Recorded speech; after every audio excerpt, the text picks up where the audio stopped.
নমস্কার বন্ধুরা, IT update চ্যানেলে তোমাদের স্বাগত। আমি মিঠুন চলে এসেছি একটা নতুন টপিক নিয়ে। তোমাদের আমরা একে একে হার্ডওয়্যারের বেসিক থেকে অ্যাডভান্স লেভেলে নিয়ে যেতে চাইছি। তো তোমরা এই সব ভিডিও দেখে তোমরা একজন হার্ডওয়্যার ইঞ্জিনিয়ার হয়ে যেতে পারো। ভালো করে এই ভিডিওগুলো দেখো আর একবার ছেড়ে বারবার দেখো। আমি প্রতিটা বিষয়ে একদম বেসিক লেভেল থেকে আমি শেখাচ্ছি। এর আগে যে ভিডিওগুলো ছিল সেখানে আমি কম্পিউটার সম্বন্ধে অনেক কিছু জানিয়েছি, মাদারবোর্ড, তোমাদের সিপিইউ। আজকে যে টপিকটা নিয়ে আলোচনা করব সেটা হচ্ছে কম্পিউটারের র্যাম এবং স্টোরেজ। অ্যাকচুয়ালি আজকের টপিকটাই হচ্ছে পুরোটাই স্টোরেজ নিয়ে। স্টোরেজ কি মানে কয় ধরনের স্টোরেজ হয়? একটা হচ্ছে ভোলাটাইল স্টোরেজ, একটা নন ভোলাটাইল স্টোরেজ। আজকে সেই দুটো পার্টি নিয়ে আলোচনা করব। যার প্রথম পার্টে তোমরা ভোলাটাইল স্টোরেজ যেমন র্যাম, তার কাজ কি, এবং নন ভোলাটাইল স্টোরেজ যেমন এসএসডি, হার্ড ডিস্ক, পার্ট টুতে এটা আলোচনা হবে। তো আজকের ভিডিওটা খুবই গুরুত্বপূর্ণ। স্টোরেজ সম্বন্ধে আমি বিস্তারিত জানাচ্ছি। তো পার্ট ওয়ানে যেটা আছে র্যাম। র্যাম কি, কম্পিউটার র্যামের গুরুত্ব কি? র্যাম অ্যাকচুয়ালি যার ফুল ফর্ম হচ্ছে র্যান্ডম অ্যাক্সেস মেমোরি। এই র্যামের নাম, এর ফুল ফর্ম থেকেই আমরা তার কাজের অনেকটাই জেনে যেতে পারি। যেমন র্যান্ডম অ্যাক্সেস মেমোরি, র্যান্ডম মানে কি, যা খুব দ্রুতলি আদান প্রদান হয়, যাতায়াত করে, র্যান্ডমলি অ্যাক্সেস হয়। মানে কোনো ডেটা আসে আবার চলে যায়, আবার ডেটা আসে, এই র্যান্ডমলি অ্যাক্সেস যে স্টোরেজটা থাকে তাকে র্যাম বলা হয়।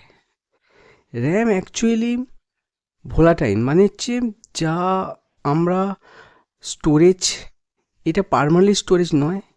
এখানে ডেটা আসে, ডেটা কিছুক্ষণের জন্য স্টোরেজ হয়, আবার চলে যায়। যদি আমরা একটা উদাহরণ হিসেবে বলি, যদি আমরা কোনো ওয়ার্ডে বা পিডিএফে বা এক্সেলে কাজ করি, সেই কাজ করার সময় যদি কোনো ওয়ার্ডেই বলি, ওয়ার্ডে যদি আমি কোনো লেটার লিখছি, লেখার সময় সময় যদি আমরা হঠাৎ করে লাইন চলে যায়, কম্পিউটারটা বন্ধ হয়ে যাবে।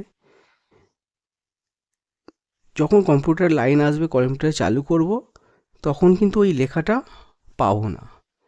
কারণ ওই যে ডেটাটা আমি লিখছিলাম ওই ওয়ার্ডের উপর, সেটা কাজ করছিল র্যামের উপর। র্যাম টেম্পোরারি স্টোরেজ হিসাবে কাজ করে আমাদের কাজ করতে সুবিধা করে। যখন সেই ডেটাটা সেভ করি, সেই সেভ ডেটাটা চলে যায় হার্ড ডিস্ক বা এসএসডিতে, তখন সেটা পার্মানেন্টলি স্টোরেজ হয়।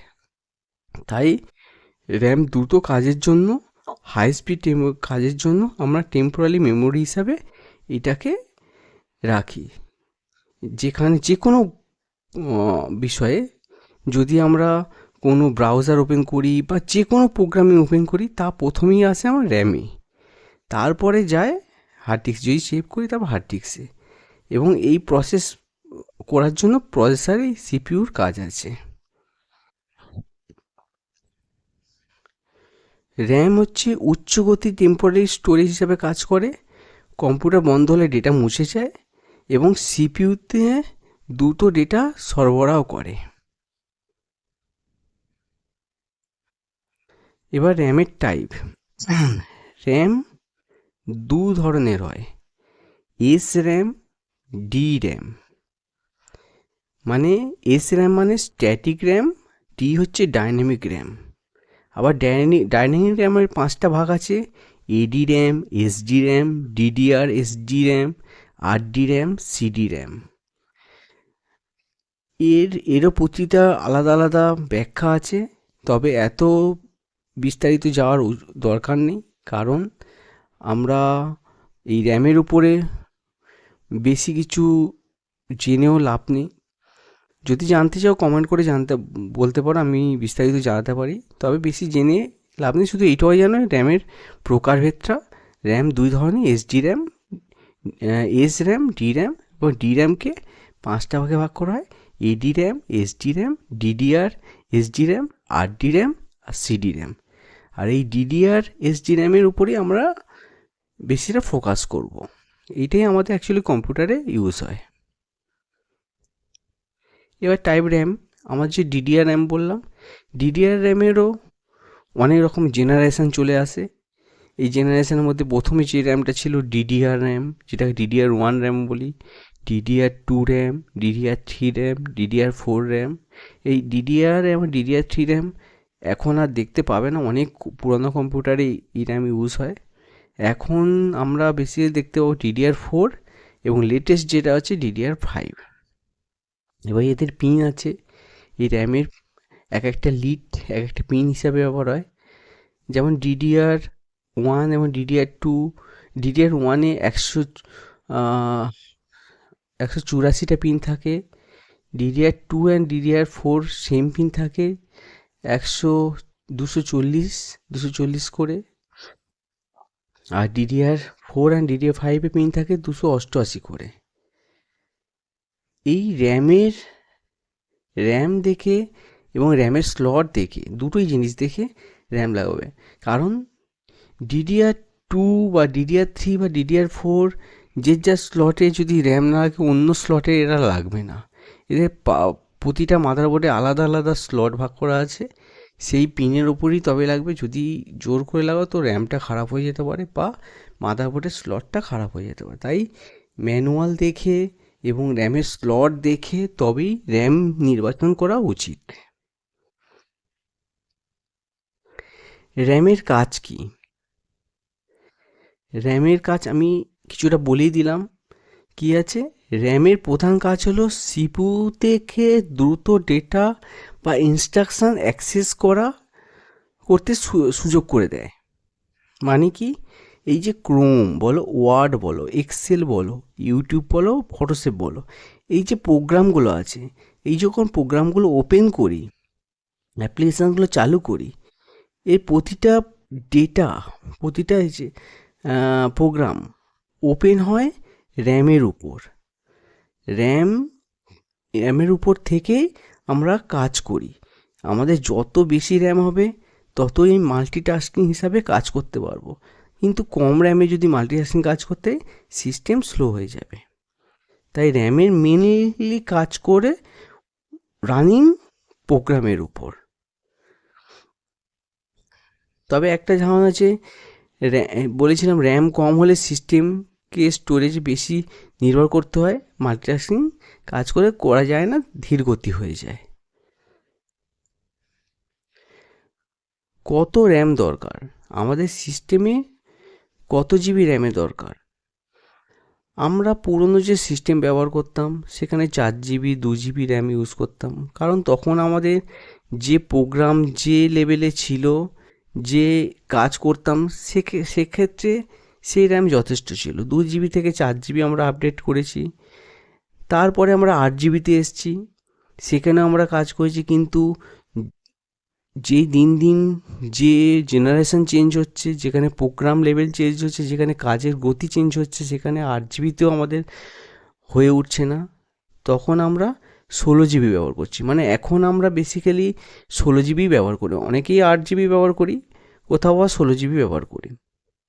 16 জিবি মাল্টিটাস্কিং, প্রোগ্রামিং, এডিটিং এর জন্য খুব ভালো কাজ করে 16 জিবি।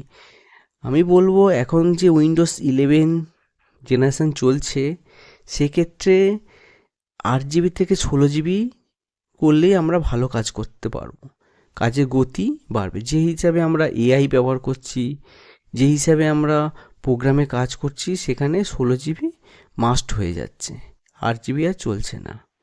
এরপরেও যদি আমরা আরও হেভি লেভেলে কাজ করি, ভিডিও এডিটিং হিসাবে, ভার্চুয়াল মেশিন হিসাবে, যেন একটা মেশিনে 1000 কম্পিউটার ভার্চুয়াল হিসেবে কাজ করি, সেখানটায় 32 GB, 128 GB, 256 GB RAM use করতে হয়। সার্ভারের ক্ষেত্রে তো 128 GB এখন মাস্ট হয়ে গেছে, 256 GB ব্যবহার না করলে সার্ভার চলবে না। তাই 64 তো একদম নিম্নমানে চলে এসছে। তো আমাদের সিস্টেমে কাজ অনুযায়ী আমাদের র্যামের রিকোয়ারমেন্ট বেড়ে যায়। তবে মনে রাখবে যে শুধু র্যাম যেই কম্পিউটার দ্রুত কাজ করতে সাহায্য করে তা নয়, তার জন্য সিপিইউ, স্টোরেজ এবং সফটওয়্যারের ওয়ার্কলোডেরও ভূমিকা খুবই গুরুত্বপূর্ণ। এবার আসি ডিডিআর কি, বা যে আমরা ডিডিআর বললাম, ডিডিআর র্যামটা কি? ডুয়াল ডেটা রেট যে হিসাবে, ডুয়াল ডেটা রেট মানে ডুয়াল ডেটা রেটে হিসাবে কাজ করে এই ডিডিআর র্যাম। এক ধরনের প্রজন্ম বা জেনারেশান। আমরা পুরনো যে সিস্টেমগুলোতে দেখেছি সেখানে DDR2, DDR3, DDR4 র্যাম, এটা পুরনো ডেস্কটপ ল্যাপটপে আমরা ব্যবহার হতে দেখেছি। DDR4 এখনও আমরা দেখতে পাবো সিস্টেমে। DDR5 হচ্ছে নিউ জেনারেশান র্যাম, যেখানটায় আমরা হাই মেমোরি, ব্র্যান্ডউইথ বা আর্কিটেকচার, মডুলার পাওয়ার ম্যানেজমেন্ট এর মতো নতুন ফিচার রয়েছে এই DDR5 র্যামে। এটা নিউ জেনারেশান র্যাম। এবং DDR5 ব্যবহার করতে হলে মাদারবোর্ডের সিপিইউতে অবশ্যই DDR সাপোর্টেড হতে হবে। আমরা DDR4-তেই DDR5 লাগাতে পারি না। DDR5-এর জন্য DDR5 সাপোর্টেড মাদারবোর্ড চাই। তাই অবশ্যই তোমরা যখন র্যাম আপগ্রেডেশন করতে চাইছো সিস্টেমে, তো দেখে নেবে আমাদের system DDR4, DDR3, DDR2 supported না DDR5 সাপোর্টেড। অবশ্যই দেখে নেবে, নাহলে র্যাম কিনে বেকার হয়ে যাবে। তো এবার দেখি র্যামের যে কাজগুলো আছে, কিভাবে র্যাম কাজ করে বা আমাদের সিস্টেম কিভাবে কাজ করে। আমাদের এসএসডি বা হার্ড ডিস্কের ডেটা স্টোর থাকে। ধরো আমরা কোনো একটা ডেটা আছে এসএসডি বা হার্ড ডিস্কে, সেখানে ক্লিক করলাম মাউস দিয়ে, ক্লিক করার সঙ্গে সঙ্গে সেইটা চলে এলো আমাদের র্যামেতে, র্যান্ডম অ্যাক্সেস মেমোরিতে। একে টেম্পোরারি ওয়ার্কিং মেমোরি বলা হয়।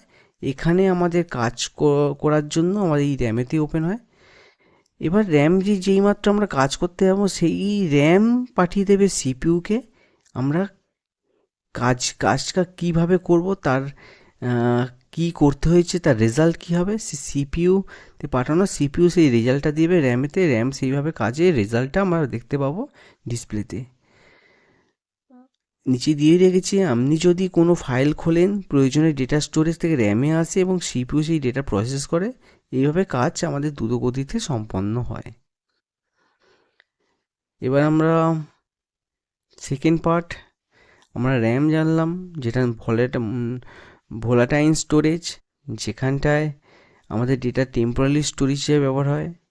এবারে পারমানেন্টলি স্টোরেজ, যেটা নন ভোলাটাইল স্টোরেজ বলা হয়, সেটা হচ্ছে হার্ড ডিস্ক, এসএসডি বা এনভিই র্যাম। এই এনভিই স্টোরেজ, এসএসডি বা হার্ড ডিস্ক হচ্ছে আমরা পারমানেন্টলি স্টোরেজ বা নন ভোলাটাইল স্টোরেজ।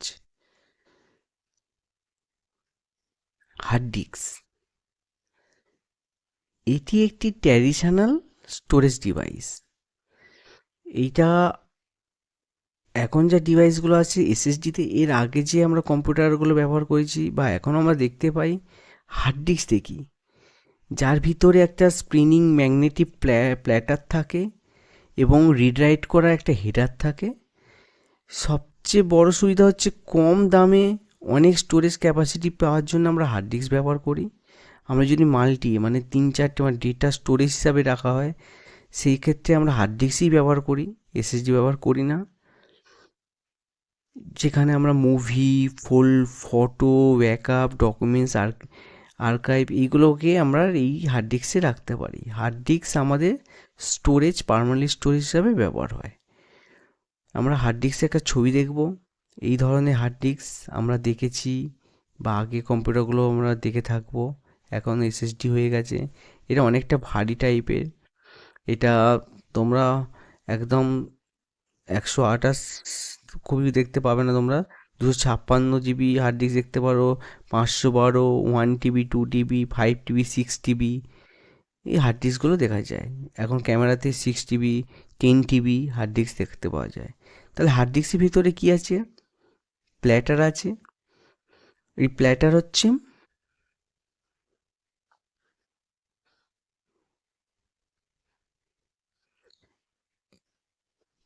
এটাতে প্ল্যাটার। এই প্ল্যাটার কি একটা সিডির মতো, যেখানে ডেটা স্টোরস থাকে। এই প্ল্যাটার চালনা করে হচ্ছে স্প্লিন্টার, যে ঘোরার জন্য, এবং রিরাইট, এখানে একটা হেডার থাকে যেই প্ল্যাটারের ডেটা রিড রাইট করতে পারে। আর্কিটেক্টর আর্ম থাকে, আর্কিটেক্টর এক্সআর থাকে, এবং আর্কিটেক্টর এই হচ্ছে আমাদের হার্ড ডিস্ক ওপেন করলে পিন দিয়ে, তো আমরা এই জিনিসটা দেখতে পাবো। তো এবার আসি আমরা এসএসডি বা সাটা এসএসডি। হার্ড ডিস্কেরই মতো একটা নিউ টেকনোলজি বাড়িয়েছে, যেখানে প্ল্যাটার ফ্ল্যাটার কিছুই থাকে না, যেখানে চিপ দিয়েই আমাদের পুরো ডেটা স্টোরেজ হয়। এটা আমরা এসএসডি বলি। এটা খুবই হালকা ফুলকা হয় এবং আমাদের হার্ড ডিস্কের বিকল্প হিসাবে আমরা ব্যবহার করি। এখানে আমাদের হার্ড ডিস্কেরই মতো সব ডেটা আমরা স্টোর করতে পারি। সেখানে ওএস থেকে বলি, ডেটা বলি, সবই স্টোরেজ হয় এখানেই। হার্ড ডিস্কের মানে হার্ড ডিস্ক আমরা যে ব্যবহার করতাম, তার বিকল্প হিসাবে এসএসডি, সাটা এসএসডি এসছে। সাটা ইন্টারফেসটা ব্যবহারে মাদারবোর্ডে খুব সঙ্গে যুক্ত থাকে হার্ড ডিস্কেরই মতো। এর ফর্ম প্যাক 2.5, ফর্ম প্যাক আমার সাইজ হয় 2.5। একটা ল্যাপটপে, বিশেষ করে ল্যাপটপের যে হার্ড ডিস্ক থাকে তারই সাইজের এই এসএসডি, সাটা এসএসডি থাকে। এখন পুরনো সিস্টেমেতে আমরা হার্ড ডিস্ক সরিয়ে দিয়ে এই এসএসডি ব্যবহার করি। এসএসডি ব্যবহার করতে গেলে যাতে দুটো সুবিধা হয়েছে। একটা, ডেটা আদান প্রদানের যে লেট স্লো হতো, তার ক্ষেত্রে আমাদের সুবিধা হয়েছে, অনেকটাই ফাস্ট হয়ে গেছে, এবং এর হালকা ফুলকা এবং অনেক দিন টেকসই। এটা হচ্ছে সাটা এসডি। আমরা একটা এই ছবিটা দেখে নিই। দেখো, হার্ড ডিস্কেরই মতো কিন্তু ছোটো সাইজ 2.5 ইঞ্চি থাকে। এর ভিতরে কি থাকে? একটা ক্যাশ থাকে, একটা কন্ট্রোলার থাকে, আর একটা এনএডি ফ্ল্যাশ মেমোরি, যেটা হচ্ছে নন ভোলাটাইল একটা চিপ থাকে, যেখানে আমার ডেটা স্টোরেজ হয়। ওখানে প্ল্যাটারে স্টোরেজ হতো, এখানে চিপেতে স্টোরেজ হয়। এই হচ্ছে এসএসডি ডায়াগ্রাম। এরপরে এসএসডি, সাটা এসএসডির পরে আমাদের মডার্ন আরও চেঞ্জ হয়েছে, যেখানে আমাদের এসেছে NVMe SSD, non volatile memory express যাকে বলি। এটি মডার্ন স্টোরেজ প্রোটোকল। আমার এনভিএমই একটা প্রোটোকল নিয়ম, যেখানে আমাদের মাদারবোর্ডে পিসিআই এক্সপ্রেস যেটা আছে, পিসিআই ওই স্লটে ইনস্টল হয়। এর কাজ সাটা এসএসডিরই মতো সেম জিনিস, এটা তাও চিপ লেভেলে। তাহলে যেটা বলছিলাম, এটা এসএসডি, সাটা এসএসডিরই মতোই, কিন্তু এটা ইনস্টল হয় মানে সাটা কেবল দিয়ে নয়, ডাইরেক্ট মাদারবোর্ডেতে ইনস্টল হয়। তো এই গুরুত্বপূর্ণ পার্থক্য হচ্ছে M2 এবং NVMe একই জিনিস নয়। M2 হচ্ছে physically form factor, interface specification, আর NVMe হচ্ছে এক ধরনের প্রোটোকল, মানে স্টোরেজ প্রোটোকল। ডেটা ট্রান্সফারের ক্ষেত্রে এই প্রোটোকলটা ব্যবহার হয়। তো এই পিকচারটা একবার দেখে নিই। হ্যাঁ, এর আগে বলে দিই, এই দুটো হচ্ছে মাদারবোর্ডে ইনস্টল হওয়ার জন্য তার মাদারবোর্ডের সাপোর্টেড থাকতে হবে, না হলে ইনস্টল করতে পারবো না। যে কোনো মাদারবোর্ডে আমরা ইনস্টল করতে পারবো না। তো এই ধরনের হচ্ছে আমাদের যেটা এনভিএমই বা M2 এসএসডি, এটা মাদারবোর্ডে পিসিআই এক্সপ্রেসে ইনস্টল হয়।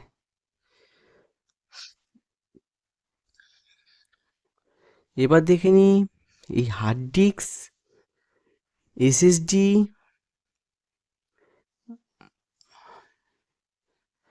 এই যে হার্ড ডিস্ক বলো,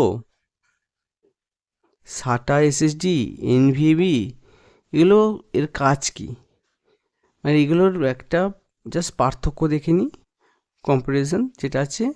বিষয় হচ্ছে টেকনোলজি, এটা কী আছে, মেকানিক্যাল টেকনোলজি আছে হার্ড ডিস্কে, সাটাতে ফ্ল্যাশ, এনভিএবির ফ্ল্যাশ। জানবে এই এসএসডি সাটা আর এনভিএমির সাটা দুটোরই কাজ কিন্তু সেম, হার্ড ডিস্কটা ডিফারেন্স। তাহলে এবার মুভিং পার্ট যেটা আছে এর আছে আর এর নেই, মানে এই দুজনেরই নেই। স্পিড, হার্ড ডিস্ক ধীর গতিতে স্পিডে কাজ করে, এরা দুজন দ্রুত এবং খুব দ্রুত হিসাবে কাজ করে। নয়েজ হতে পারে, নেই। ক্যাপাসিটি, কস্ট ভালো, মোটামুটি ভালো, কিন্তু এই দুজনের ক্ষেত্রে বেশি। বুট টাইম এটাতে ধীর গতিতে হয়, আর এদের দুজনে হচ্ছে দ্রুত গতিতে হয়। একটা দ্রুত এবং খুব দ্রুত, মানে দ্রুত গতিতে হয়। এবার বেস্ট হচ্ছে বাল্ক স্টোরেজ হিসাবে খুবই ভালো, আর এগুলো হচ্ছে জেনারেল ইউজ ক্ষেত্রে ব্যবহার হয়, আর হচ্ছে হাই পারফরমেন্স হিসাবে এটা ব্যবহার হয় এনভিএপি। এই হচ্ছে মেনলি কাজ।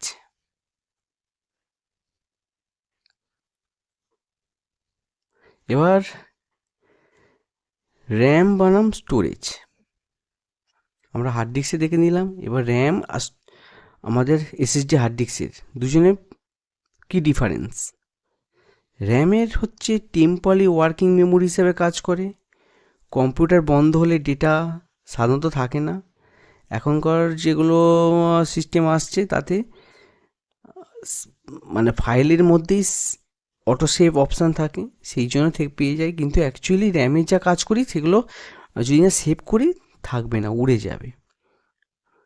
আর এসএসডি আর হার্ড ডিস্ক,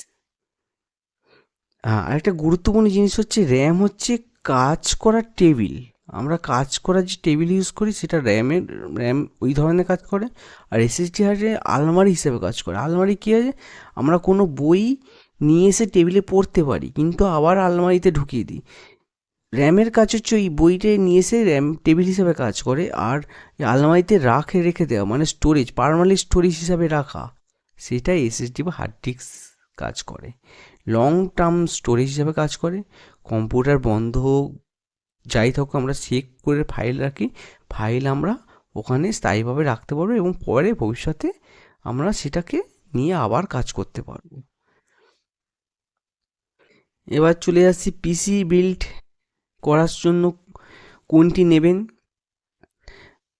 বাজেটে সীমিত, বা যদি আমরা কম বাজেটে একটা ছোটোখাটো কম্পিউটার, একটা বাড়িতে শেখার জন্য কম্পিউটার হিসেবে করি, সেক্ষেত্রে আমরা হার্ড ডিস্ক হিসাবে হার্ড ডিস্কটাই নিতে পারি। এসএসডি একটু কস্টলি, হার্ড ডিস্ক ব্যবহার করতে পারি। আর বাল্ক স্টোরেজ হিসাবে, ধরো সার্ভার হিসাবে কোনো কাজ করি, বা আমরা অনেক ডেটা রাখতে পারি, অনেকটা বড় আমার জিবি লাগবে, 6 টিবি,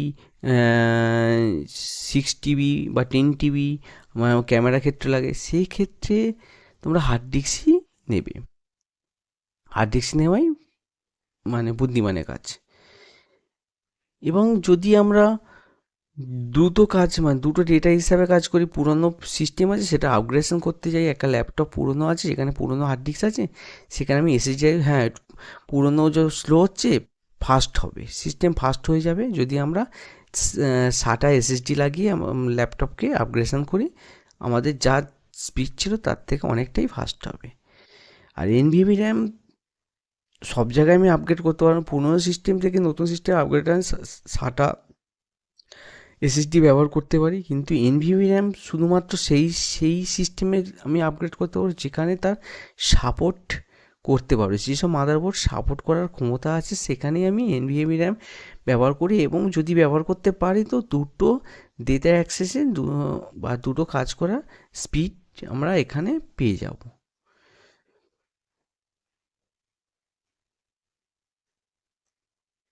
এবার যারা নতুন, যারা কম্পিউটার কিনেছো বা কম্পিউটার আছে, কম্পিউটার সম্বন্ধে কোনো জ্ঞান নেই, খুবই কম অভিজ্ঞতা আছে, তারা কী কী জিনিস করবে না বা কী কী জিনিস দেখা উচিত সেগুলো একবার জেনে নেওয়া ভালো। এটা জেনে রাখবে শুধু র্যামই পিসিকে দ্রুত গতি করে না, তার জন্য সিপিইউ, স্টোরেজ সবারই গুরুত্ব আছে। র্যাম কাজ করে, র্যাম যত বাড়াবে মাল্টিটাস্কিং হিসাবে কাজ করতে পারবো, কিন্তু র্যাম শুধুমাত্র কাজের গতি বাড়ায় না, তার সিপিইউ আর স্টোরেজ পারফরমেন্সের উপরেই হচ্ছে সিপিইউর সিস্টেমের দ্রুততা নির্ভর করে। DDR4 বা DDR5 মাদারবোর্ডের লাগানো যদি, হ্যাঁ, একটা গুরুত্বপূর্ণ হচ্ছে অনেক সময় আমরা DDR4-এর জায়গায় DDR4 থেকে DDR5 পেয়ে যাই, আপগ্রেড করে DDR5 হবে না। DDR4-এতে সিস্টেমে মাদারবোর্ডে শুধু DDR4ই ইনস্টল হবে, আমি DDR5 ইনস্টল করতে পারবো না, তার সাপোর্টেড নয়। তাই দেখে নেওয়া উচিত কোন মাদারবোর্ডে বা কোন ল্যাপটপের কোন সিস্টেমে কোন র্যাম লাগবে, এবং তার স্পিডও খুবই গুরুত্বপূর্ণ। তো জেনারেশন ক্যাপাসিটি অনুযায়ী সেইটা আমরা চেঞ্জ করতে পারি। DDR5 সাপোর্টে শুধু DDR5ই আমরা মাদারবোর্ড র্যাম লাগাতে পারি। থার্ড হচ্ছে M2 মানে এনভিআর ভুল। M2 ফর্ম ফ্যাক্ট, M2 হচ্ছে মাদারবোর্ডের সাপোর্টের ফর্ম ফ্যাক্ট একটা সাইজ, আর এনভিএমই হচ্ছে প্রোটোকল, যেটা ট্রান্সফারিং একটা প্রোটোকল, এটা মনে রাখবে। আর হচ্ছে এনভিএমই সবসময় সাধারণ কাজেতে অনেক দ্রুত করতে এমন নয়, বেসিক ব্রাউজার অফিসের পার্থক্য অনেক অনুভূতি করে। যেমন বলেছিলাম না, এনভিএমই র্যাম লাগে শুধু সবই পারতে, তার জন্য সিপিইউ মাদারবোর্ডে স্পিডের উপর অনেকটা নির্ভর করে। তো আজকে আমরা কি কি জানলাম, কি কি শিখলাম এই ভিডিওতে? এই ভিডিওতে শিখলাম র্যাম কাকে বলে, DDR1, DDR2, DDR3 র্যামের ওল্ড জেনারেশন র্যাম কোন টাইপ, তার পিন কত জানলাম। DDR5 RAM new generation RAM, তার পিন কোথায় জানলাম, তার কাজ কোথায় কোথায় ইনস্টল হয়। হার্ড ডিস্ক সম্বন্ধে আমাদের এক্সপিরিয়েন্স হলো, SATA hard disk, SATA SSD সম্বন্ধে জানলাম, NVMe SSD সম্বন্ধে জানলাম, এবং M2 কী জিনিস সেইটাও আমরা এই ভিডিওতে আলোচনা করলাম, আমরা জানলাম। ভিডিওটা একবার থেকে 2-3 বার দেখো, দেখে তোমরা জানার চেষ্টা করো যে র্যাম হার্ড ডিস্কের কাজ কী। তো জানার পর তোমরা নতুন করে তোমরা জেনে যাবে যে এইসব জানার পর তোমরা বুঝে যাবে যে আমাদের যে র্যামের লাগালে, র্যাম আপগ্রেডেশন করলে আমার সিস্টেমে কী সুবিধা হবে, হার্ড ডিস্ক আপগ্রেড করলে আমার সিস্টেমে কী সুবিধা পাবো, এগুলো আমরা এই ভিডিওতে জেনে নিলাম। তো ভিডিওটা ভালো লাগলে একটা অবশ্যই লাইক করো, বন্ধুদের শেয়ার করো, তাদেরও এই অভিজ্ঞতাগুলো আসবে, এবং আইটি আপডেট চ্যানেলকে সাবস্ক্রাইব করতে ভুলবেন না। এই ধরনের ভিডিও আমি একে একে নিয়ে আসছি, এরপর প্র্যাকটিক্যাল দেখাবো, তারপর আমরা চলে যাব নেটওয়ার্ক লেভেলে। তো আজকের মতো এখানেই আমি মিঠুন বিদায় নিলাম। নমস্কার, নতুন একটা ভিডিও নিয়ে আবার দেখা হবে। আজকের মতো এখানেই।